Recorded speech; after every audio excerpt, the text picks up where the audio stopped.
Le problème des Israéliens, c'est-à-dire l'idée qu'on est tellement fort qu'on a tendance à ignorer les capacités des autres. On les considère comme des minus et finalement on se trouve un peu le bec dans l'eau. Jacques Beau, bonjour. Bonjour. Vous êtes ancien membre du renseignement stratégique suisse, ancien chef de la doctrine des opérations de la paix des Nations Unies. Vous avez écrit en 2022 « Vaincre le terrorisme djihadiste » aux éditions Macmillan et vous publiez le 13 mars « Opération déluge d'Al-Aqsa » concernant le conflit israélo-palestinien, toujours aux éditions Macmillan. Dans votre livre, vous analysez longuement, avec une rare précision, les événements du 7 octobre ainsi que la guerre qui a suivi entre les Israéliens et les Palestiniens depuis 5 mois. Tout d'abord, la première question, pourquoi ce livre ? Eh bien, comme vous l'avez dit, je suis un ancien du renseignement. Donc pour moi, l'essentiel dans une crise, dans un conflit, quel qu'il soit, c'est qu'on ait tous les éléments pour le comprendre. Parce que comme je le répète souvent, de la manière dont on comprend la crise découle la manière de la résoudre. Et donc, on ne peut pas faire l'économie d'écarter des aspects de cette crise. Et il me semblait que la couverture médiatique des événements qui ont eu lieu depuis le 7 octobre nous donnait une image très imparfaite du conflit et que, par conséquent, il était nécessaire de ramener un petit peu tout ce qui est publié. Il y a énormément de matériel qui est publié, par exemple, dans la presse israélienne, par exemple, et qui n'arrive pas du tout chez nous. Et ça me semblait important de le mentionner parce qu'il y a en Israël des journalistes extrêmement sérieux qui travaillent de manière critique et sans doute pas contre Israël.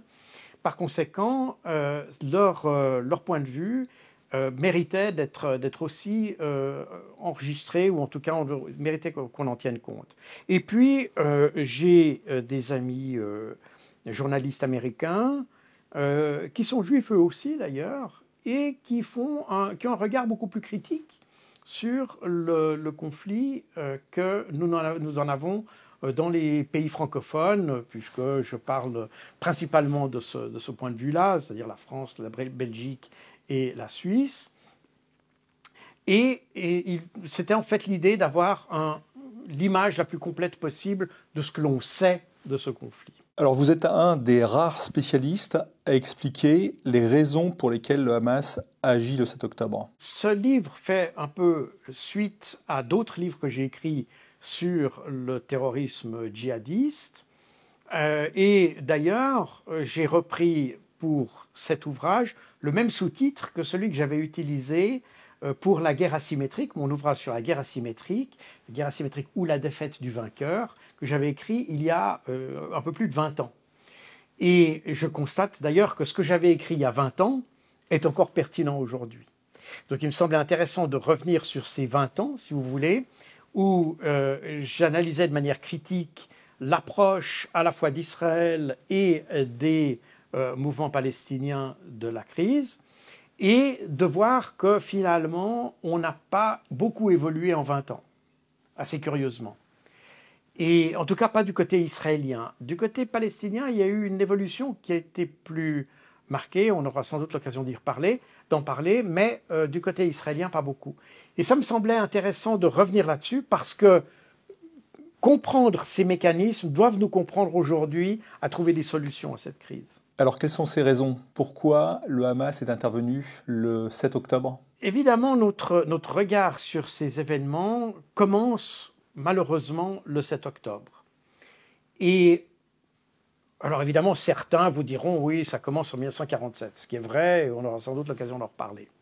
Mais on oublie que les événements du 7 octobre 2023 ont une histoire qu'on découvre déjà dans les premiers mois de 2023 et même les derniers mois de 2022.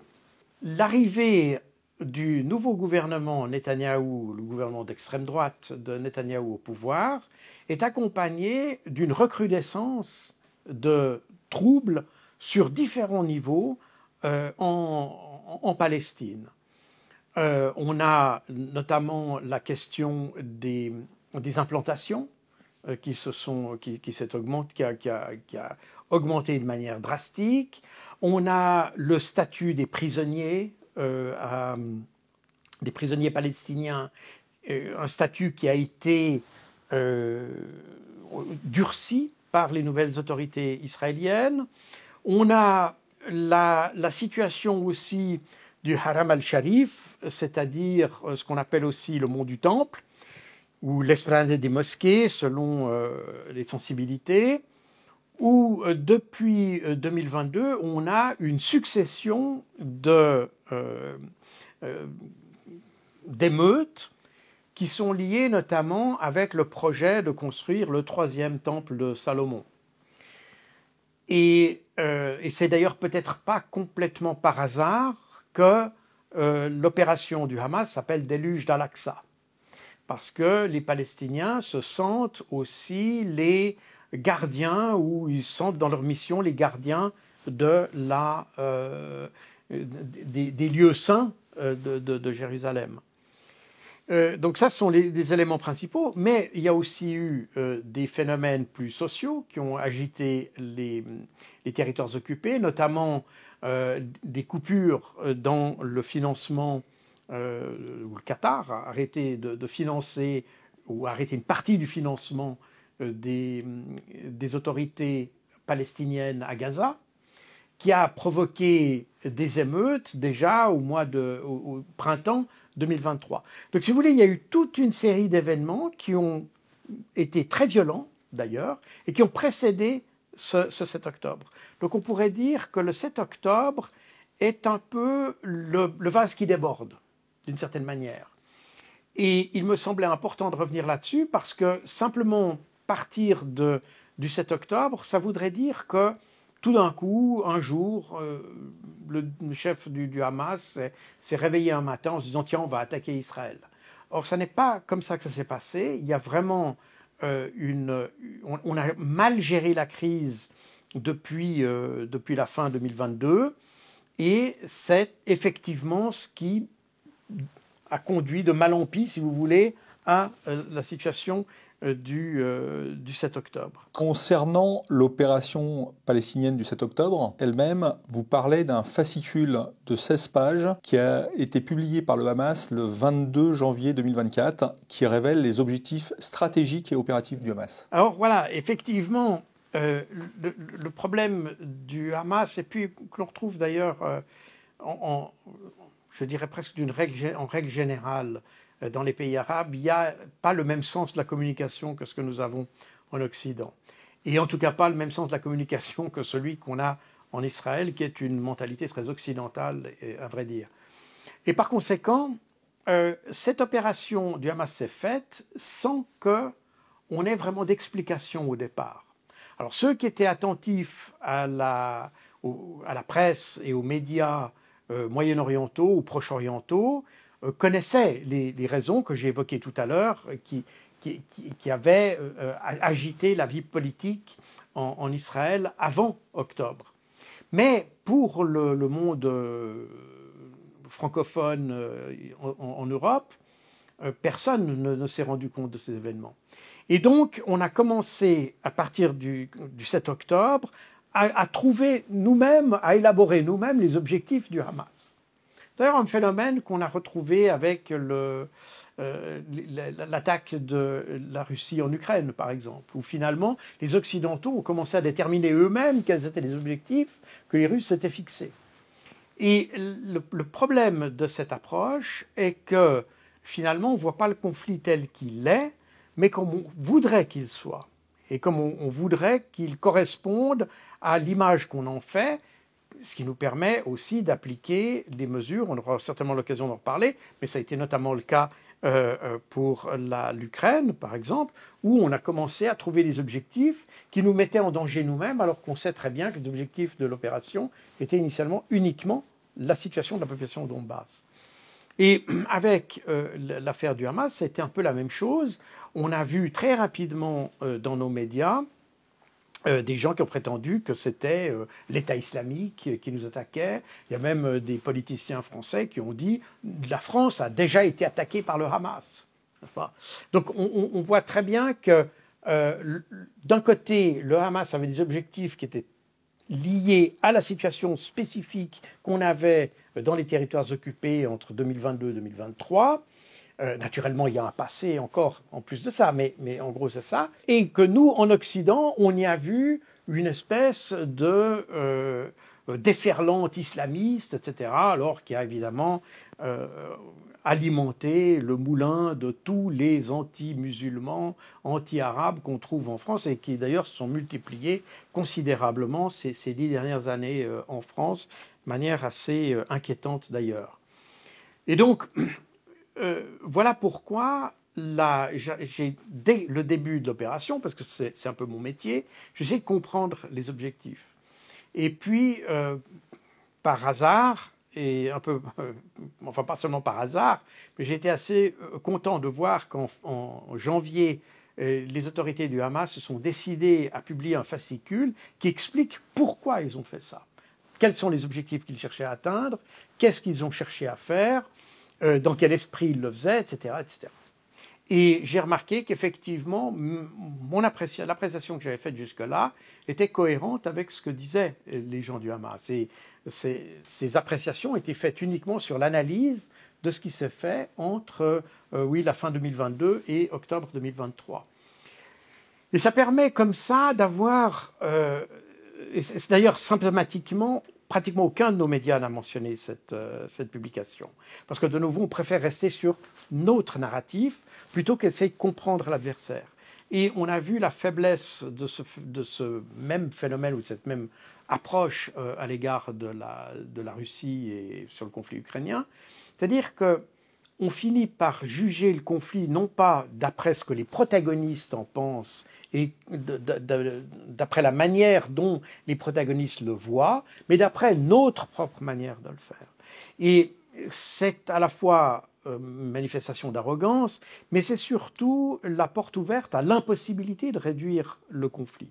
Et on constate d'ailleurs que cette mauvaise compréhension est à l'origine, j'allais presque dire de la défaite stratégique, on pourra discuter des aspects opérationnels, mais stratégiquement, on s'aperçoit bien qu'Israël est en train d'entrer dans une phase de défaite. Défaite au niveau de la désaffection du public dans le monde envers lui. Une analyse américaine révélait que les jeunes Américains, pas les classes d'âge âgées, mais les jeunes Américains, si ma mémoire est bonne, c'est entre 18 et 25 ans, étaient prêts à 51% à abandonner Israël, enfin à dire d'arrêter Israël et de le donner au Hamas. C'est évidemment une petite partie de la population américaine, mais ça montre quelque chose qu'on n'avait jamais vu jusqu'à présent, parce que jusqu'à présent, notre perception d'Israël était plutôt une sorte de respect, et puis une espèce d'une compassion aussi pour un pays dont la population avait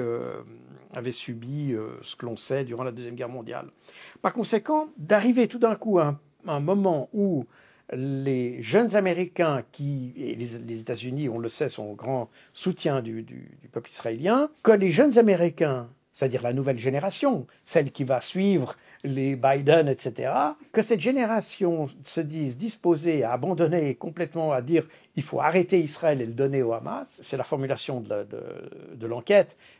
Elle est sans doute exagérée dans sa formulation néanmoins, mais elle témoigne d'une tendance qui, à mon avis, est très inquiétante. Et d'autre part, il y a le phénomène qu'on a, et je pense que c'est un événement aussi de portée historique, l'Afrique du Sud qui a porté une plainte vis-à-vis d'Israël devant la Cour internationale de justice pour génocide. Mais alors, avant d'arriver à tous ces aspects, quels étaient alors les objectifs stratégiques et opératifs du Hamas ? D'abord, il faut comprendre que Gaza est une zone qui a été pratiquement isolée du reste du monde par Israël.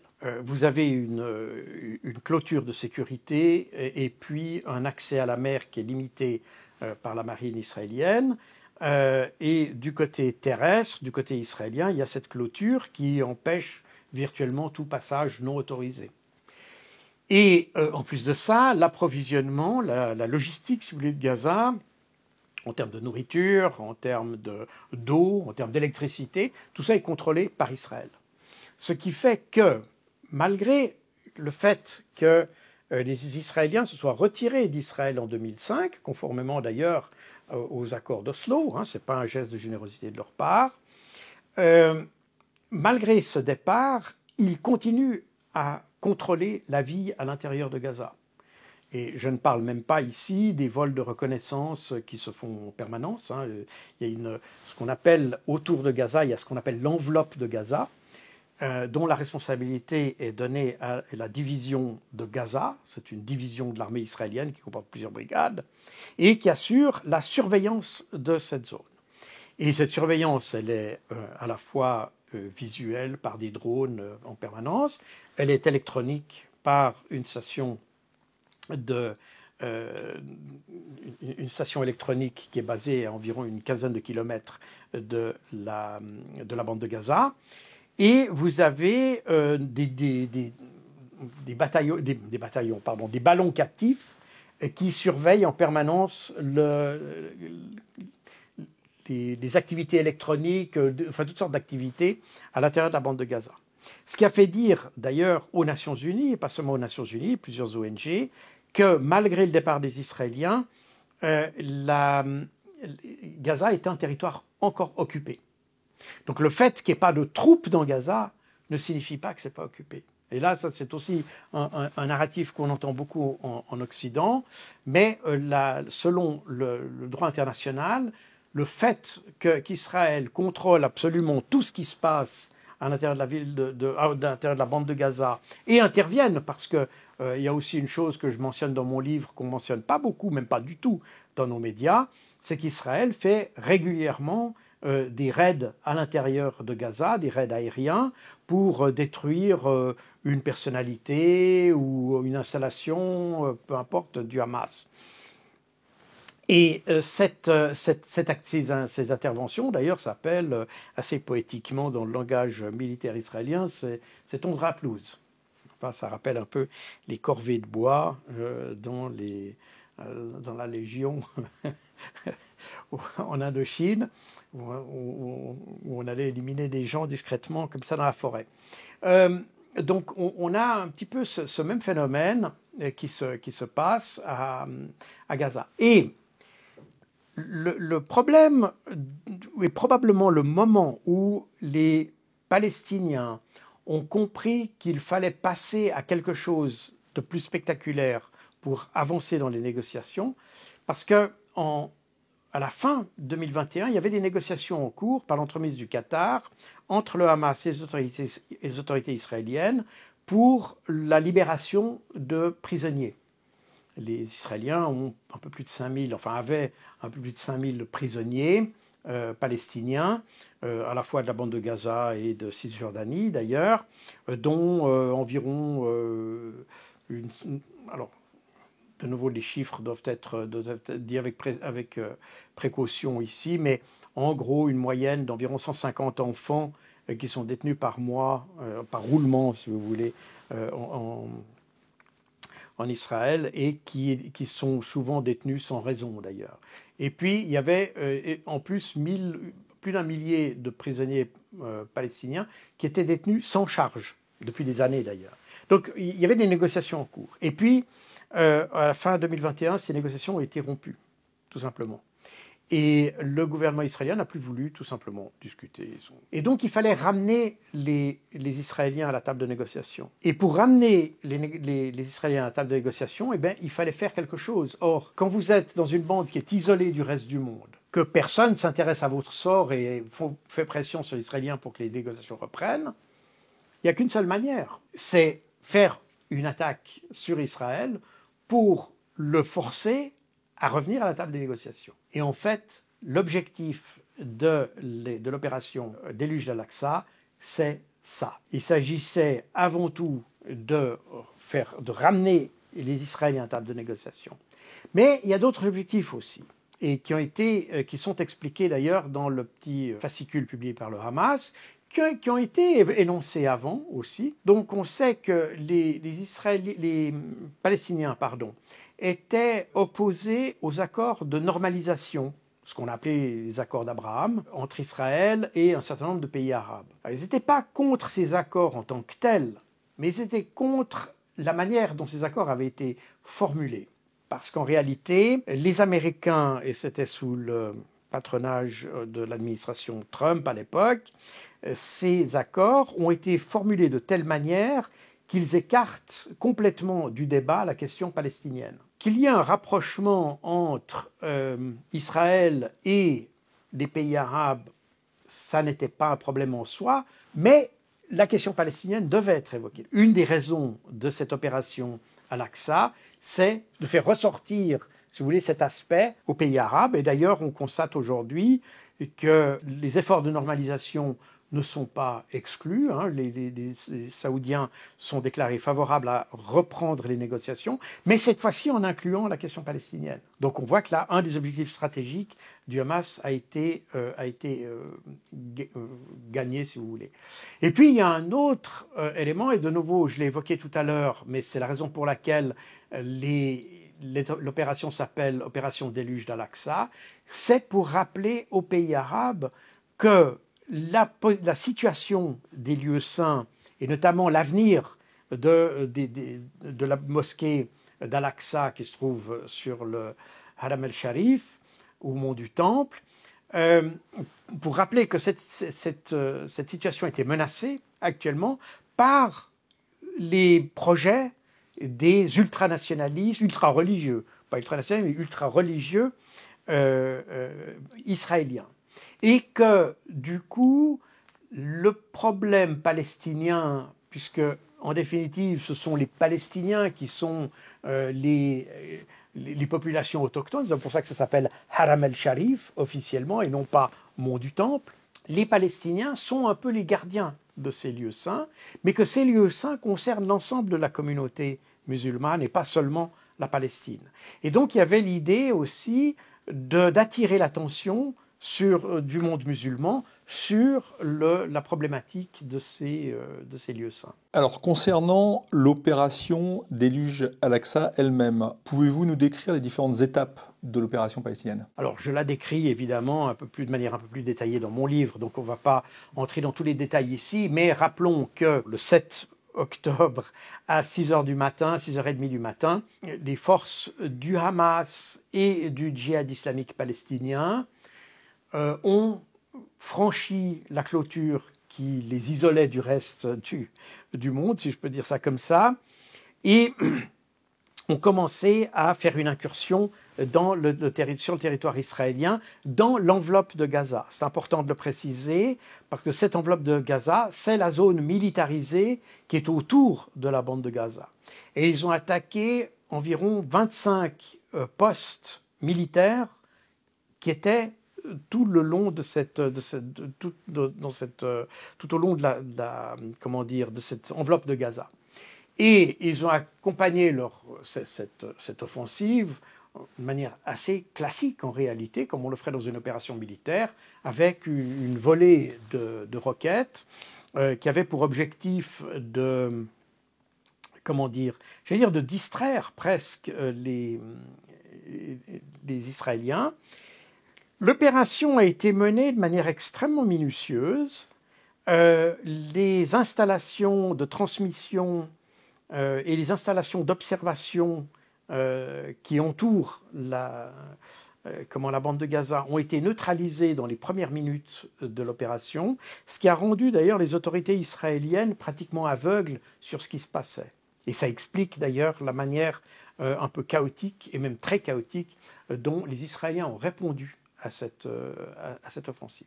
Et puis ils sont allés jusqu'à ces avant-postes de la division de Gaza, la division israélienne de Gaza, avec l'idée d'aller capturer des militaires israéliens. Et c'est important de le dire aussi parce que dans l'esprit des Palestiniens, les militaires ont plus de valeur d'échange, si je peux dire ça comme ça, que les civils. Ils n'ont pas voulu attaquer les civils, ils ont voulu attaquer des militaires. Et ça, c'est très important de le dire. Il y a eu un phénomène un peu particulier qui s'est passé avec le festival de musique, festival Nova ou Supernova selon les sources, avec lequel les Palestiniens ou les combattants palestiniens tout d'un coup étaient confrontés avec une foule de jeunes qui étaient en train de faire la fête. Et les conclusions d'ailleurs de la police israélienne sont que manifestement les gens du Hamas, on va les appeler comme ça, même si c'est plusieurs groupes en fait qui étaient là, mais les Palestiniens ne s'attendaient pas à trouver ce festival de musique.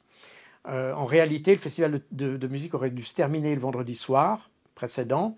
Et puis, comme il avait bien fonctionné, les organisateurs ont obtenu une prolongation. Et c'est pour ça qu'ils se sont retrouvés finalement dans les combats au début du samedi du 7 octobre.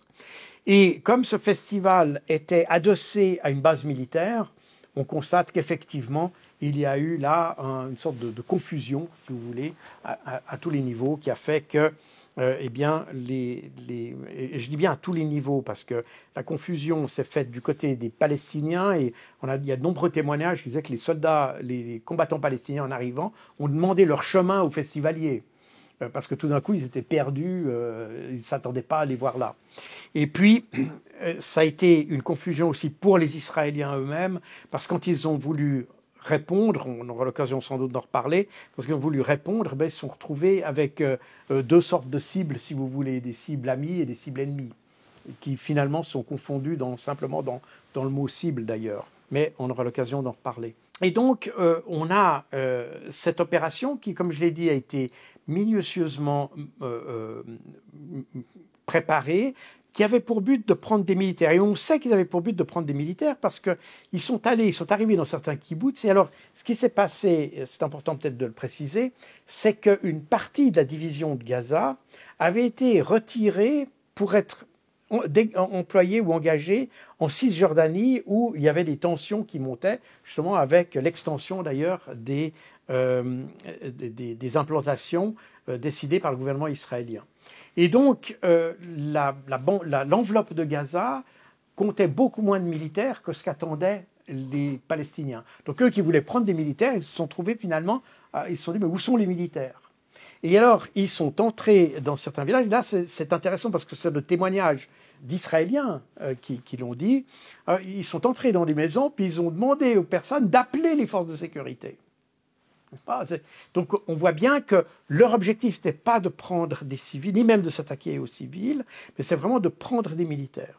Alors, après, les militaires sont intervenus, et on aura l'occasion d'en reparler, et là, ça s'est passé de manière extrêmement chaotique, et c'est dans ce chaos que des civils ont été pris. Alors pourquoi? Quelle est la décision qui a fait? Est-ce n'ayant pas la possibilité de prendre des militaires et devant se replier rapidement, ils ont pris, à défaut d'autre chose, des civils? C'est probablement ce qui s'est passé, puisque d'ailleurs le Hamas a proposé de rendre ou d'échanger ces civils pratiquement le même jour aux autorités israéliennes qui ont refusé. Et les derniers otages ou prisonniers que détiennent le Hamas à ce jour sont essentiellement d'ailleurs des militaires, et dont on évoque même des militaires de haut rang, parce que dans l'esprit des Palestiniens, c'est ceux qui ont le plus de valeur d'échange, entre guillemets.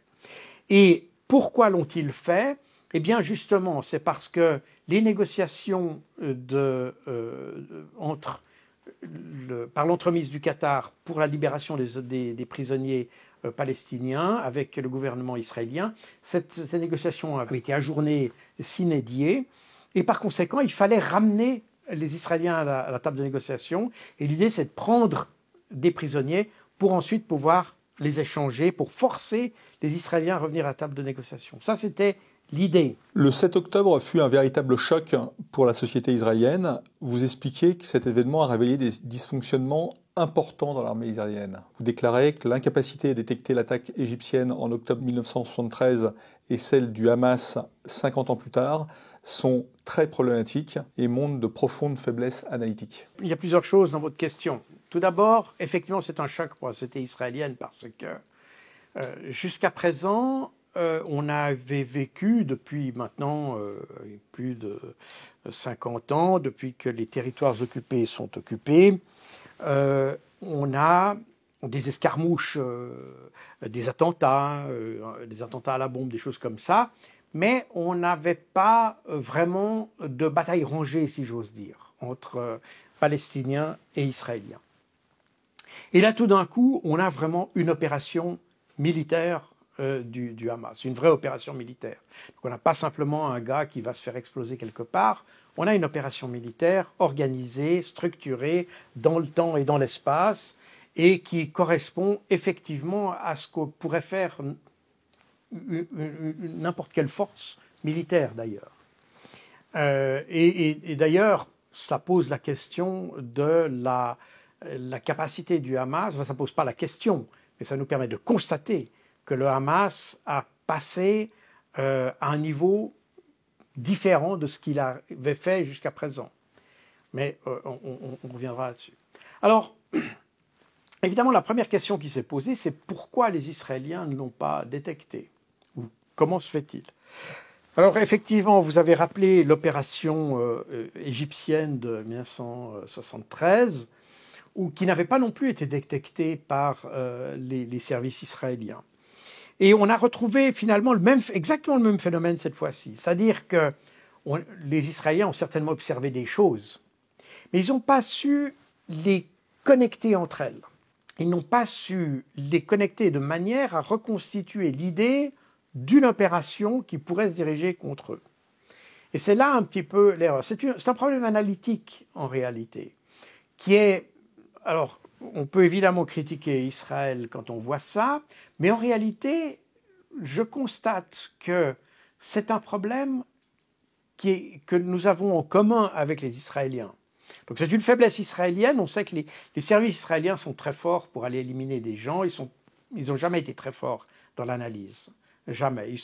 Là, vous avez cité l'exemple de 73, mais ils ont aussi mal analysé la résistance du Hezbollah en 2006. Le problème des Israéliens, c'est d'ailleurs le même problème que nous avons, nous, occidentaux. C'est valable pour les pays européens et les pays et les États-Unis aussi. C'est-à-dire l'idée qu'on est tellement fort qu'on a tendance à ignorer les capacités des autres. On les considère comme des minus et puis finalement on se trouve un peu le bec dans l'eau. Et c'est exactement d'ailleurs la raison pour laquelle on a échoué d'ailleurs en Ukraine. C'est exactement les mêmes raisons. Donc on peut évidemment critiquer Israël pour ne pas avoir su voir ça, mais en réalité nos services de renseignement ne font pas mieux. Donc ça c'est très important de le dire. On a cette habitude de penser que nous sommes meilleurs que les autres, on voit les choses, etc. Ça, c'est une explication générale. Mais aussi des explications plus spécifiques. C'est-à-dire qu'il y a bien des gens qui ont constaté qu'il y avait des activités anormales qui se passaient dans les mois, voire les 2 ans qui ont précédé l'offensive du Hamas. Mais ils n'ont pas réussi à voir... Ils voyaient qu'il y avait quelque chose de différent, mais ils n'ont pas réussi à voir quel rôle critique pouvaient jouer les différences qu'ils avaient détectées. Et en termes de renseignement, ils n'ont jamais eu de actionable intelligence, c'est-à-dire ils n'ont jamais eu de renseignement opérationnalisable. Ils avaient là l'information qu'il se passait ça, bon, et puis qu'il se passait ça. Mais pour un commandant israélien, qu'est-ce que je fais avec ça? Comment est-ce que je peux réagir à ça? Oui, je vois que c'est différent. Oui, je vois qu'ils font quelque chose de nouveau. Mais qu'est-ce que je peux faire? Qu'est-ce que ça change dans ma conduite opérative? Et si l'information n'est pas suffisamment précise, si elle n'est pas suffisamment détaillée, si elle n'est pas suffisamment étayée, je ne peux rien faire. Je peux que constater qu'il y a eu un changement de comportement. Et c'est effectivement... Alors, du côté palestinien, ça a certainement été voulu que ce soit comme ça. Ils se sont sans doute préparés de telle manière à ce que les Israéliens n'aient jamais le puzzle complètement formé. Ils savaient sans doute que les Israéliens pouvaient les voir et donc pouvaient avoir des pièces de puzzle, mais ils se sont arrangés pour que les Israéliens ne puissent pas reconstituer le puzzle. Et c'est effectivement ce qui s'est passé. Donc il y a quand même un déficit analytique du côté israélien. Il y a une grande habileté du côté palestinien. Et comme je l'ai dit, je pense que n'importe quel pays occidental, enfin les services que je connais, occidentaux n'auraient sans doute pas fait mieux que les Israéliens. Alors, vous expliquez que l'armée israélienne a été paniquée et qu'elle a utilisé la violence de façon disproportionnée et de façon aléatoire le 7 octobre. Voilà, alors ça c'est un élément qui est très important parce que d'abord il dénote les insuffisances de la conduite opérationnelle israélienne, ça c'est la première chose. Mais ça c'est un peu l'analyse du militaire si vous voulez. Mais plus grave est que la manière dont Israël a répondu a dû s'accompagner par la suite d'un narratif pour justifier ses actions. Et c'est ce narratif qui aujourd'hui justifie d'une certaine manière, comme on le voit surtout d'ailleurs dans les médias francophones d'ailleurs, beaucoup plus que dans les médias anglo-saxons, mais dans les médias francophones, je vois qu'on utilise ce narratif pour justifier les actions que l'on a observées depuis à Gaza, notamment les bombardements de populations civiles, etc. Alors que s'est-il passé? Il s'est passé que les Palestiniens, en réalité, avaient... Alors, je ne veux pas entrer dans les détails, parce que je donne tous les détails dans mon livre, mais grosso modo, en 2018, les Palestiniens ont réussi à intercepter un commando israélien et ils ont commencé ils lui ont pris des matériels électroniques qu'ils ont démontés, qu'ils ont analysés, et à partir de cette analyse, ils ont reconstitué les réseaux électroniques de l'armée israélienne dans l'enveloppe de Gaza. Et en reconstituant ça, ils ont identifié les points faibles de la communication et de la conduite israélienne.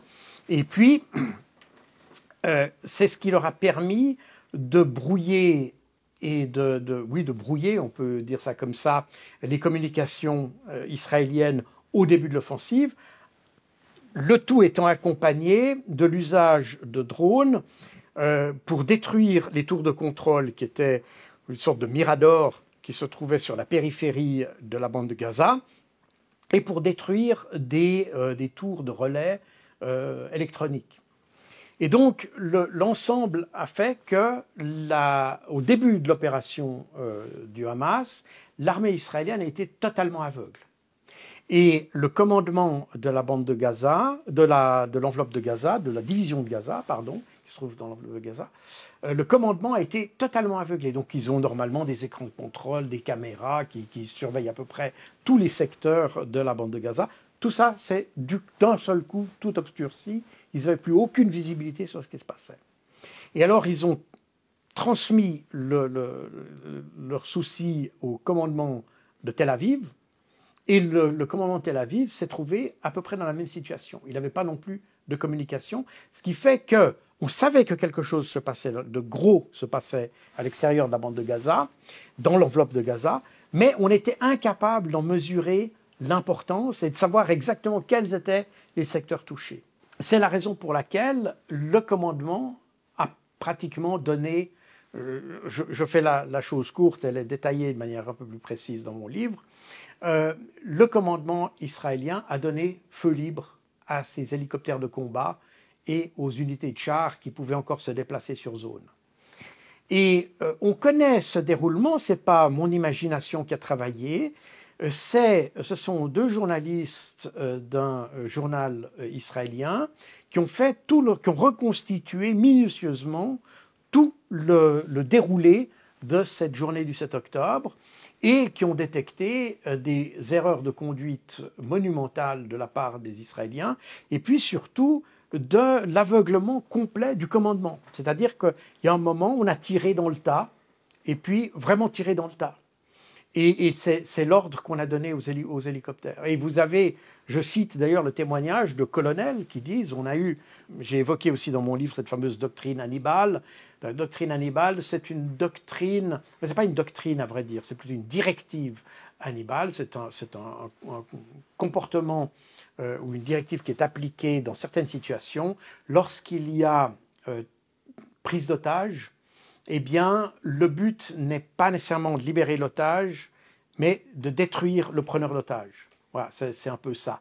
Donc, si ça se fait en sauvant la vie de l'otage, c'est bien, Mais si ça se fait au détriment de la vie de l'otage, eh bien, tant pis pour l'otage. Voilà, c'est un peu la doctrine. Et vous avez, notamment, je cite un colonel de l'armée israélienne, de l'armée de l'air israélienne, qui dit dans l'enveloppe de Gaza, on a fait un Hannibal de masse. C'est-à-dire qu'on a vraiment tiré dans le tas.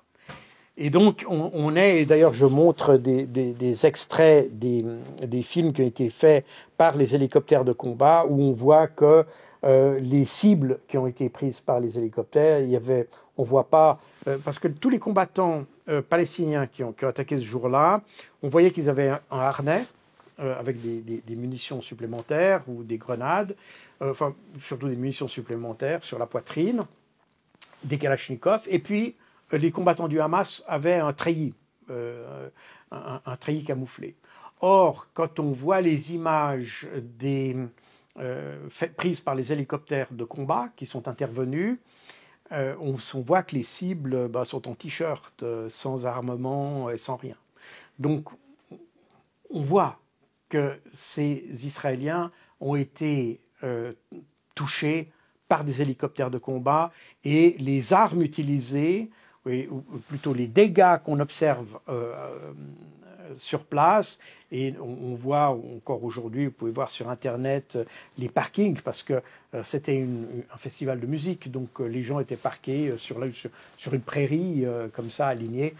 Toutes les voitures ont été brûlées, détruites, et on voit qu'on n'est pas simplement avec des kalachnikovs, on est avec quelque chose de beaucoup plus gros, c'est des missiles qui ont été tirés, enfin bref, on a quelque chose de plus important, de même les dégâts qui ont été faits dans certains kibboutz, on voit que c'est des dégâts qui ont été... Et d'ailleurs, on voit les chars tirés sur les kibboutz. Et on voit même une commandante de chars, une jeune commandante de chars, j'ai aussi une partie de son interview, enfin j'ai un extrait dans mon livre, qui dit, on m'a dit de tirer, j'ai demandé s'il y avait des civils, on m'a dit, t'occupe pas, tire. Pour aller dans ce sens-là, vous dites, alors quelque chose qui est très controversé et qui va l'être, contrairement à ce que disent la plupart des médias et des officiels, toujours maintenant d'ailleurs, vous dites que ces 1200 morts n'ont pas été tués en majorité par le Hamas, mais par les soldats israéliens. C'est ça un petit peu la conclusion de la chose. De nouveau, les journaux comme Haaretz, Idiot, Achronot en Israël, etc., ont fait des enquêtes très poussées là-dessus. Alors il faut savoir qu'au départ, le chiffre était de 1400. Des 1400, les Israéliens en ont retiré 200 parce qu'ils se sont aperçus, les corps étaient tellement brûlés. Au début, ils ont cru que c'était des civils, et puis ils se sont aperçus que c'était des gens du Hamas. On peut s'imaginer qu'il n'y a pas eu que 200 brûlés. Il y en a certainement eu d'autres. Et ce n'est pas le Hamas qui s'est brûlé lui-même. Quand on voit les dégâts qui ont été faits sur place, on s'aperçoit que les armes utilisées expliquent ces 200 brûlés du Hamas, mais expliquent sans doute d'autres disparitions, et ça paraît très clair. Et puis, parmi les 1200, grosso modo, qui restent, vous avez, grosso modo, 400 personnes qui sont des combattants, qui sont des militaires. Donc, ce ne sont pas des civils, c'est important de le dire aussi. Les combattants du Hamas sont intervenus, et puis leur but était bien d'attaquer la division de Gaza.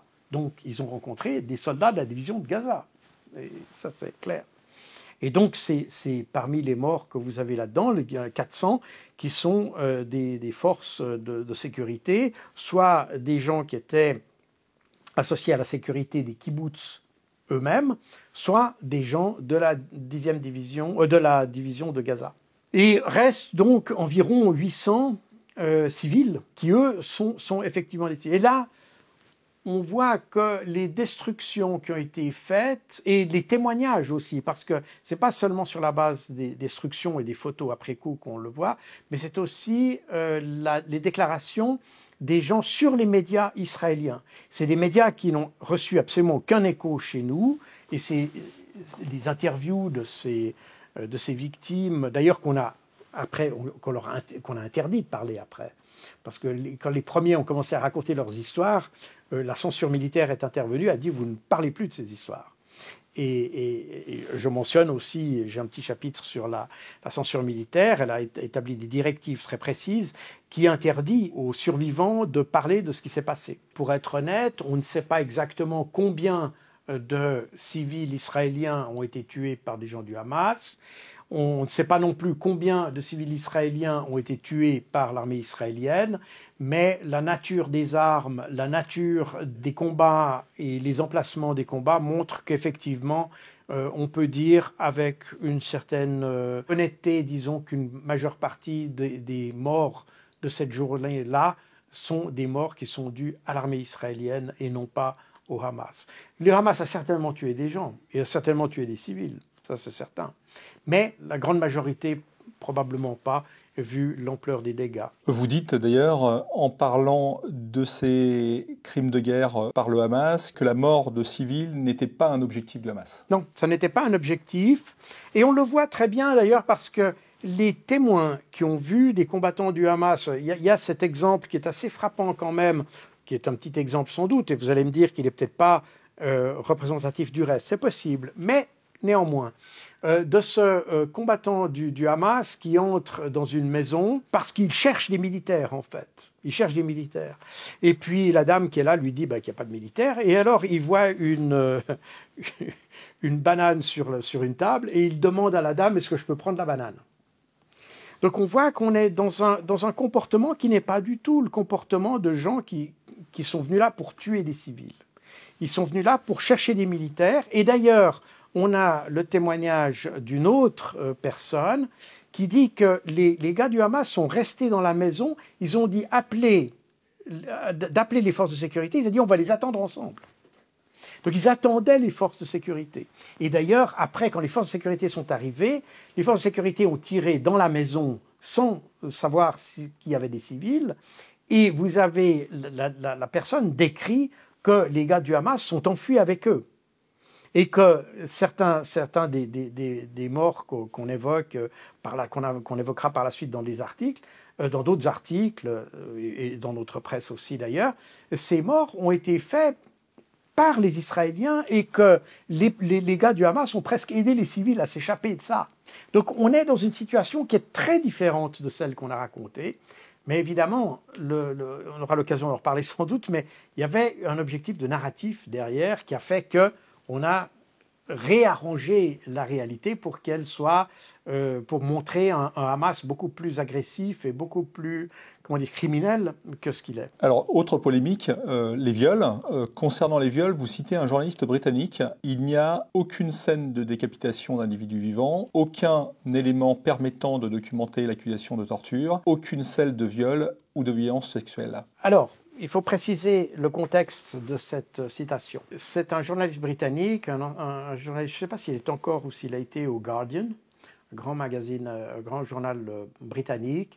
Et comme il est journaliste, il a eu accès à ces vidéos qui ont été produites par le ministère des Affaires étrangères israélien et qui ont été diffusées et présentées de manière confidentielle à des publics sélectionnés un peu partout dans le monde. C'est par l'entremise des ambassades israéliennes.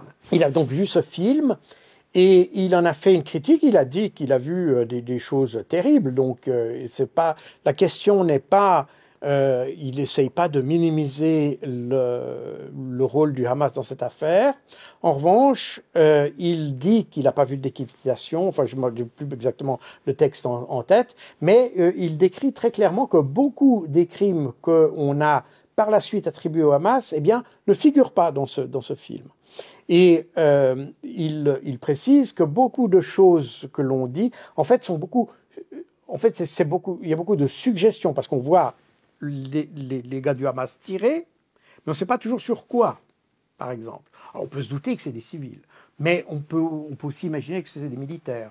Donc, il n'essaye pas de minimiser l'attaque, il dit que c'est effectivement une attaque, elle est brutale, ça c'est une réalité, mais le film ne permet pas d'en tirer tous les crimes qu'on a ensuite attribués au Hamas. Ça, c'est important. Alors, il y a eu un rapport récemment réalisé par une association de victimes sexuelles qui affirme cette semaine, qui parle de viols systématiques, même de viols collectifs, en particulier au festival Supernova. Comment réagissez-vous par rapport à ces témoignages ? Ce qu'il faut comprendre là, c'est que dès le 7 octobre, on a commencé à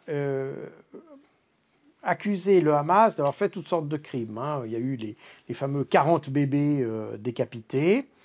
Il y a eu la femme éventrée, il y a eu des femmes violées dont on a coupé les têtes et qu'on trimballait la tête comme ça dans la rue. Il y a des enfants qui ont été suspendus, qui sont morts à des étendages pour la lessive, etc. Voilà. Tout ça ne s'est pas passé. Et très rapidement, beaucoup des accusations qu'on a faites contre le Hamas, que le gouvernement israélien a faites contre le Hamas, sont trouvées débunkées par les réseaux sociaux. Et très rapidement, on a vu que toute cette accusation s'effondrait. Et puis, assez tardivement, on a vu apparaître la question des viols collectifs.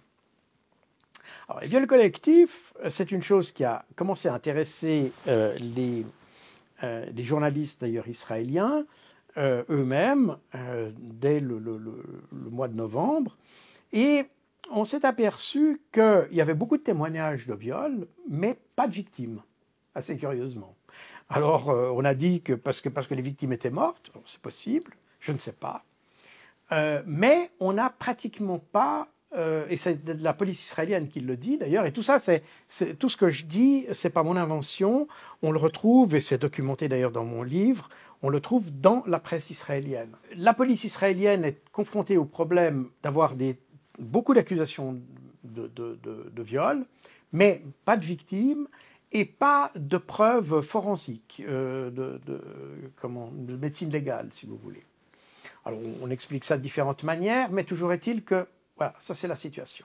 Alors, je ne connais pas la situation. Il y a peut-être eu des viols, c'est possible. Systématique, ça semble peu probable.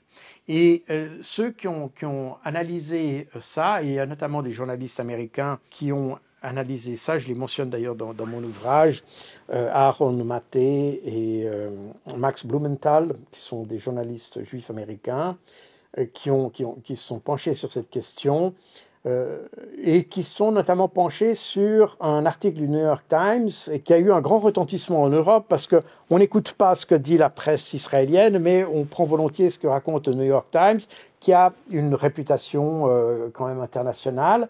Et dans cet article, on parlait de viols collectifs et systématiques. Le problème, c'est que le personnage central sur lequel se basait l'article de New York Times, c'est une jeune femme qu'on prétendait avoir été violée et dont la famille s'est attaquée au New York Times en disant « mais on ne vous a jamais dit ça et à notre connaissance, notre fille n'a pas été violée et donc vous tirez des conclusions sur quelque chose qui est manifestement abusif ».